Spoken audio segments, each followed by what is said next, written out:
So అయినా చాలా break తీసుకున్నాను. చాలామంది బ్రేక్ బ్రేక్ బ్రేక్ అని రాస్తున్నారు. ఇక్కడ నుంచి బ్రేక్ రాదని అనుకుంటున్నాను. I am assuming. Hopefully will do continuous videos. Shravana మాసం వచ్చిందంటే చాలు అందరూ వెజిటేరియన్ రెసిపీస్ కోసం చాలా ఇష్టంగా ఎతుకుతూ ఉంటారు. అలాంటి ఒక రెసిపీ ఇవాళ మీకు చూపించబోతున్నాను.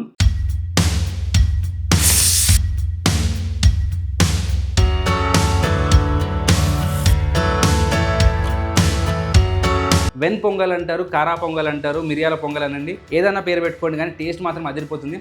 ఈ పొంగల్తో పాటు ఒక స్పైసీ ఎండుమిరపకాయలు వేసి ఒక చట్నీ చూపిస్తున్నాను. ఇది ప్రసాదంలా సర్వ్ చేసుకోవచ్చు, లేదు అనుకుంటే ఒక రెగ్యులర్ బ్రేక్ఫాస్ట్లా కూడా తినొచ్చు. దీంట్లో ఫుల్ ఫ్లేవర్ వచ్చేది మనకు మిరియాలతోటి అనమాట. ఈ రెసిపీ చాలా క్విక్గా, చాలా ఈజీగా చూపిస్తాను. క్విక్ బ్రేక్ఫాస్ట్ ఐడియా అనుకోండి. సో ఈ రెసిపీ స్టార్ట్ చేసేసుకుందాం. పొంగల్ అంటే రైస్ అండ్ దాల్ కాంబినేషన్లో చేస్తారనమాట. మీరు ఏ పప్పు అయినా తీసుకోవచ్చు, కందిపప్పుతో చేసుకోవచ్చు, శనగపప్పుతో చేసుకోవచ్చు. కానీ most popular, most easiest way ఏంటంటే పెసరపప్పు అనమాట.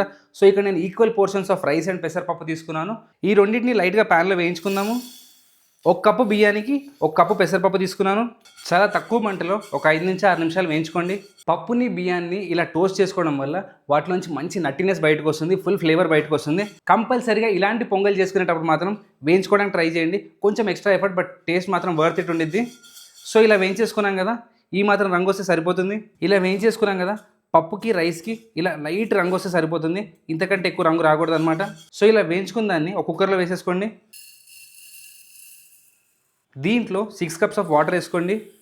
కుక్కర్లో రైస్ ఉడికించుకునేటప్పుడు కొన్ని మిరియాలు, కొంచెం జీలకర్ర, దీంతోపాటు చిటికెడు ఇంగువ, అలానే ఒక స్పూన్ అంత సాల్ట్, ఇవన్నీ వేసేసి రైస్ని ఒకసారి కలిపేయండి.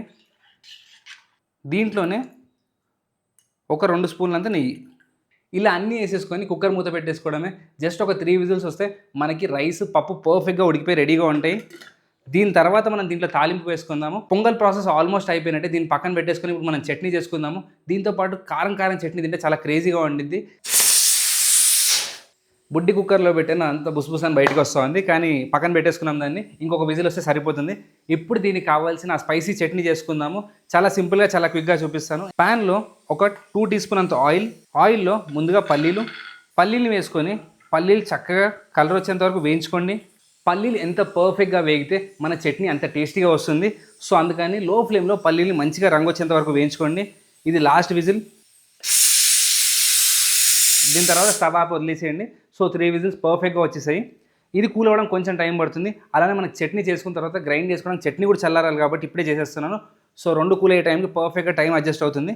కానీ పల్లీలు మాత్రం లో టు మీడియం ఫ్లేమ్లో మంచిగా టపటపా అని పేలితే అలా పేలే వరకు వేయించండి. చూడండి, సౌండ్ వస్తుంది కదా, ఇలా పల్లీలు టపటపా అని పేలాలి. దీంట్లో ఒక 1/2 స్పూన్ జీరా, ఒక 10 ఎండుమిరపకాయలు కూడా మనకు లైట్గా కలర్ మారేంత వరకు వేయించుకోండి. ఇప్పుడు దీంట్లో వెల్లుల్లి రెబ్బలు, అలానే కొంచెం చింతపండు చాలా జాగ్రత్తగా వేసుకోండి. సో జస్ట్ 2 పీసెసే వేసుకోండి చింతపండు. దీంట్లో సాల్ట్. ఎప్పుడైతే మనం వేసుకున్న అన్ని ఇంగ్రీడియంట్స్ పర్ఫెక్ట్గా వేగిపోతాయో చివరిలో దీంట్లో ఉల్లిపాయలు. నేను ఇలా ఉల్లిపాయలు ఎందుకు వేస్తాను అంటే ఇది చాలా ఇన్స్టెంట్ చట్నీ. నేను ఇవాళ ఈ చట్నీని అయిపోగొట్టేస్తాను. మీరు ఈ చట్నీని 1-2 days స్టోర్ చేసుకోవాలంటే ఉల్లిపాయలని, వెల్లుల్ని కంప్లీట్గా అవాయిడ్ చేయండి. అప్పుడే మీకు చట్నీ అనేది స్టోరేజ్ వస్తుంది. ఉల్లిపాయలు వేసుకోవడం వల్ల చట్నీకి మంచి టేస్ట్ యాడ్ అవుతుంది. సో అందుకని ఒక మీడియం సైజ్ ఉల్లిపాయని చాప్ చేసేసుకోండి, కానీ చాలా ఫ్రెష్గా తినేసేయండి ఈ చట్నీని.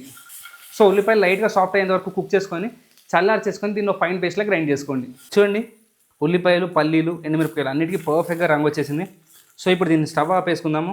ఈ మిశ్రమాన్ని కంప్లీట్గా చల్లారి చేసుకోండి. ఇది పర్ఫెక్ట్ రూమ్ టెంపరేచర్కి వచ్చిన తర్వాత కొంచెం వాటర్ వేసి గ్రైండ్ చేయండి. ఈ వేడిలో గ్రైండ్ చేసి మాత్రం కంపల్సరీగా మొహం మీద పడుతుంది, పైకి పేలిపోతుంది.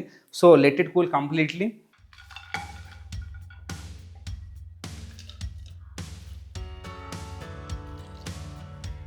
మన పొంగల్ చూడండి ఎంత పర్ఫెక్ట్గా కుక్ అయిపోయిందో.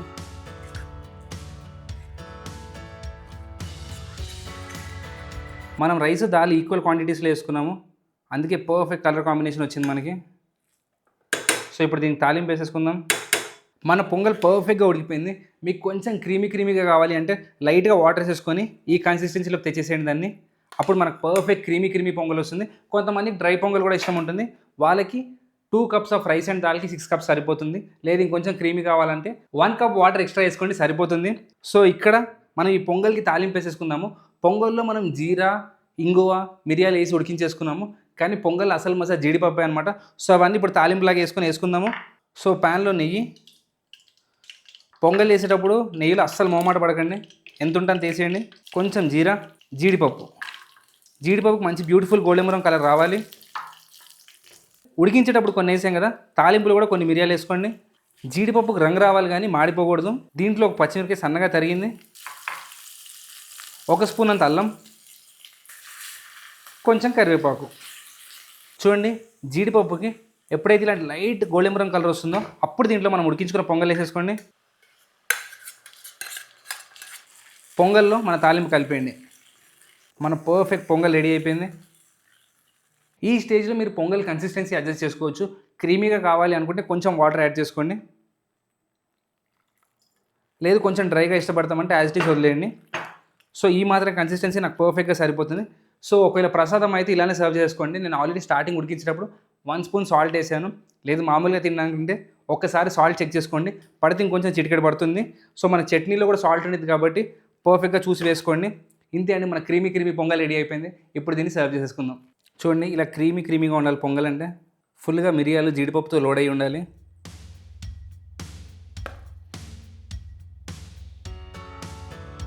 మన స్పైసీ పల్లి ఎండుమిరపకాయల చట్నీ. పొంగల్లో ఎప్పుడన్నా ఇలా ఎక్స్ట్రా నెయ్యి ఉండాలి.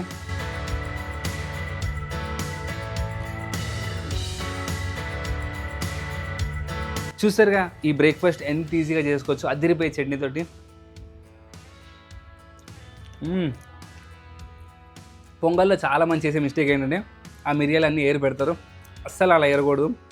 ఆ మిరియాలతో పాటు కలిపి తింటేనే దాని యాక్చువల్ మజా. సో వితౌట్ చట్నీ కూడా చాలా బాగుంటుంది. చాలా రోజుల తర్వాత బ్రేక్ఫాస్ట్ టైంకి బ్రేక్ఫాస్ట్ తిన్నాను, అదిరిపోయింది. తప్పకుండా ట్రై చేయండి, సింపుల్ బ్రేక్ఫాస్ట్ రెసిపీ. ఈ డిష్ శ్రావణ మాసంకి పర్ఫెక్ట్ పేరు అనమాట. మంచిగా వర్షాలు పడతా ఉంటాయి, చల్ల వెదర్లో వామ్గా వేడిగా దాన్ని తినాలనిపిస్తుంది, దానికి పర్ఫెక్ట్గా ఉంటుంది. అలానే నైవేద్యాలు కూడా పెట్టుకోవచ్చు దేవుడికి. సో మిరియాలు అన్నీ వేసి ఆ వాడికి కావాల్సిన ఘాటు కూడా వచ్చింది. So definitely do try this recipe in this మాసం. కింద డిస్క్రిప్షన్లో పూర్తి రెసిపీ ఉంటుంది. ఇంకేమైనా కొత్త రెసిపీ కావాలన్నా కింద కామెంట్స్లో రాయండి. సో అయినా చాలా బ్రేక్ తీసుకున్నాను, చాలామంది బ్రేక్ అని రాస్తున్నారు. ఇక్కడ నుంచి బ్రేక్ రాదని అనుకుంటున్నాను. I am assuming, hopefully will do continuous videos. So ఇంకేమైనా రెసిపీస్ కావాలంటే తప్పకుండా కింద కామెంట్ చేయండి, నెక్స్ట్ వీడియోస్ చేసి చూపిస్తాం.